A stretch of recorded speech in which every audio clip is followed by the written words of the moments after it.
So now that we know what an arithmetic sequence is, what then is an arithmetic series? When the terms of an arithmetic sequence are added together, we get an arithmetic series. And when we add things together, we of course get a sum.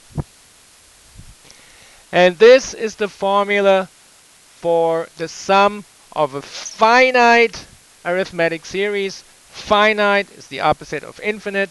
So we're talking about an arithmetic series that has a finite number of terms. And here goes our first example. Find the sum of the arithmetic series. For our formula, we need a sub 1.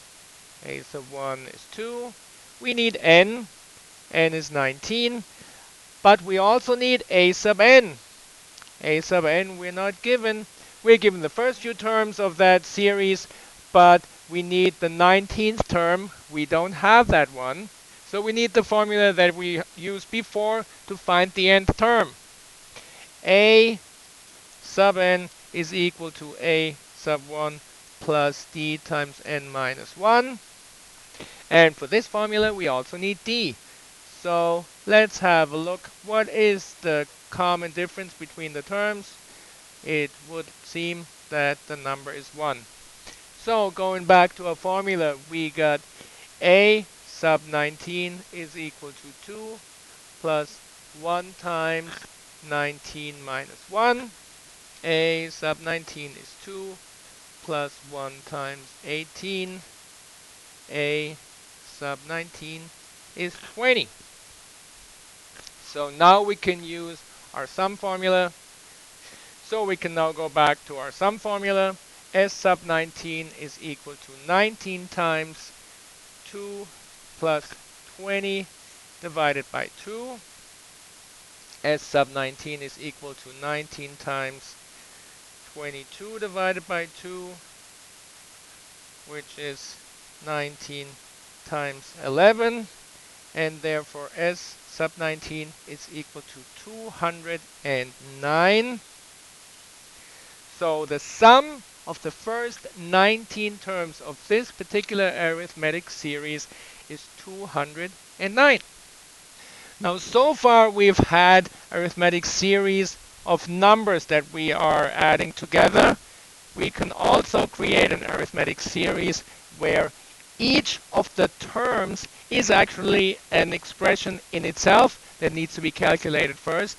And then all of these get added together. So here we have 4n plus 1. And for each value of n, we have to calculate that first and add them all together. And when we have something like that, very often we use summation notation. We use our capital sigma to indicate that it's a sum. And I made this a little larger so we can also have room to put some additional notations on here. N is called our index, and that tells us that we are starting at 1. 1 is called the lower bound. We're starting with n being 1, and we're going to go all the way to n being 25, and this is called the upper bound. And for each number of n between the lower bound and the upper bound, we are going to apply this rule, and then we're going to add all these terms together. So we're going to calculate 4 times 1 plus 1, which is equal to 5. Then 4 times 2 plus 1, which is equal to 9. 4 times 3 plus 1, which is equal to 13. And all the way to n equals to 25. So 4 times 25 plus 1, which is equal to 101. Now that, of course, can get very tedious if we have to do it individually for every single n, particularly if the upper bound is maybe even higher than 25.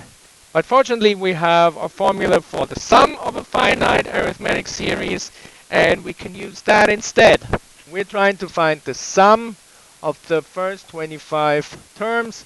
S sub 25 is equal to 25 times the first term, which we fortunately calculated, which is 5, plus the last term, which we also fortunately, wink wink, calculated, right? 101, and that divided by 2.